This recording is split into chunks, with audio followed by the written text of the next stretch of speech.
Hello dear student, आज मैं class 6 का सब्जेक्ट संस्कृत पढ़ाऊंगी आपको।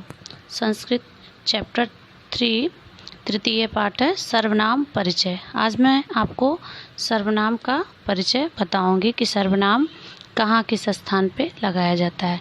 जैसा कि आप पिछली कक्षा में भी पढ़ चुके हैं सर्वनाम परिचय, उसी प्रकार इस क्लास में भी आपको पढ़ना है। आपके पास बुक होंगे, पेज नंबर 21 पे आपका ये चैप्टर मिलेगा। संज्ञा के स्थान पर प्रयोग किए जाने वाले शब्दों को सर्वनाम कहते हैं। आपको हिंदी में भी है कि सर्वनाम क्वेश्चन है, सर्वनाम किसे कहते हैं, तो सेम आंसर है संज्ञा के स्थान पर प्रयोग किए जाने वाले शब्दों को सर्वनाम कहते हैं। संस्कृत में कुछ सर्वनाम निम्नलिखित हैं जो प्रयोग में आते हैं। नीचे देखिए, तत् मीन्स आप इंग्लिश में क्या कहते हैं, दैट। तत् मीन्स क्या होगा, वह। किम मीन्स क्या, कौन, व्हाट। इदम मीन्स यह और दिस। अस्मत् मैं, आई।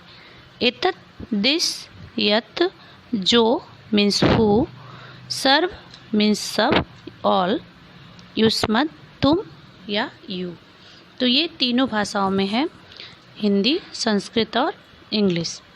अब अस्मद् एवं युष्मद् जो लिखा हुआ है, अस्मद् एवं युष्मद् सर्वनाम पुल्लिंग एवं स्त्रीलिंग दोनों में समान रूप से प्रयुक्त होते हैं। चाहे वो पुल्लिंग का वाक्य बनाना हो या स्त्रीलिंग का वाक्य बनाना हो, तो अस्मद् एवं युष्मद् दोनों समान रूप से प्रयुक्त होते हैं। अतः अस्मद् एवं युष्मद् सर्वनामों को छोड़कर अन्य सर्वनामों के रूप तीनों लिंगों में देखिए।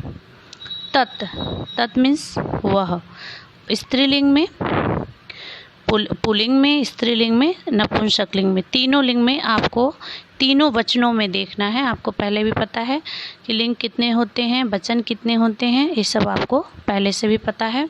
तो तीनों वचनों में वह को क्या कहते हैं। पुल्लिंग अगर है तो सह मीन्स वह। जिस तरह से आप इंग्लिश में ही, सी, इट, दैट इस तरह से प्रयोग करते हैं, वही सारी चीज़ें इसमें भी लागू होती हैं।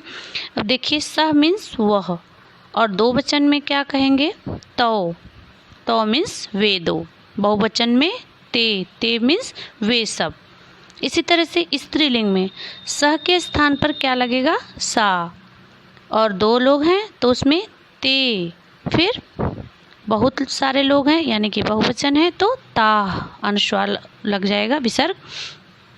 इस तरह से नपुंसकलिंग में किसी भी सामान को कहेंगे, अगर किसी वस्तु, इसमें वस्तु को ही लिखा जाएगा तो वस्तु में क्या लिखेंगे, तत् मीन्स वह। ते मतलब द्विवचन में, तान मीन्स बहुत सारे लोगों के साथ, बहुत सारे वस्तुओं के साथ, यानी कि बहुवचन में। इसी तरह से आपको एतत्, किम, क्या, यत्, जो, इदम, ये सारी चीज़ें लिखी हैं आपके पिछले पेज में भी इसके लिखे हुए हैं 22 पे। सर्व का प्रयोग है स्त्रीलिंग, पुल्लिंग, नपुंसकलिंग तीनों लिंगों में। इस तरह से अस्मद् एवं युष्मद् दोनों सर्वनामों का प्रयोग हम मध्यम पुरुष एवं उत्तम पुरुष में भी देखेंगे। अब इस तरह से आपके ये इसी का अगला टॉपिक है सर्वनाम प्रयोग में किस तरह से हम वाक्य बनाते हैं, ट्रांसलेट कैसे करते हैं, इसका अनुवाद आपको हम बोलेंगे और लिख के भी देंगे। आप अपनी नोटबुक में लिख लीजिएगा अच्छे से। ट्रांसलेशन आपको पूरा कर लेना है सर्वनाम प्रयोग में, और इसमें स्त्रीलिंग, पुल्लिंग, नपुंसकलिंग तीनों लिंगों में आपको अनुवाद स्वयं करना है। कुछ हम लिखेंगे, आपको बताएंगे, और कुछ आपको स्वयं करना है। उसके बाद इसमें सारा मीनिंग आपको दिया हुआ है 24 पेज पे। आप इसको अच्छे तरीके से याद कर लेंगे तो आपको अभ्यास करने में कोई दिक्कत नहीं होगी। अगले वीडियो में हम इसका जो सर्वनाम का प्रयोग पुल्लिंग में किस तरह से किया जाता है अनुवाद के साथ, मैं इसको लेकर के आऊँगी। और उसके बाद फिर अभ्यास, सारे एक्सरसाइज में आपको बुक पे करके दूँगी, फिर आपको अपने से लिखना भी है और याद भी करना है। अब आज का आपका यही टॉपिक था, सर्वनाम परिचय। मुझे पूरा उम्मीद है कि आपको समझ में आ गया होगा। फिर मिलते हैं अगले वीडियो में।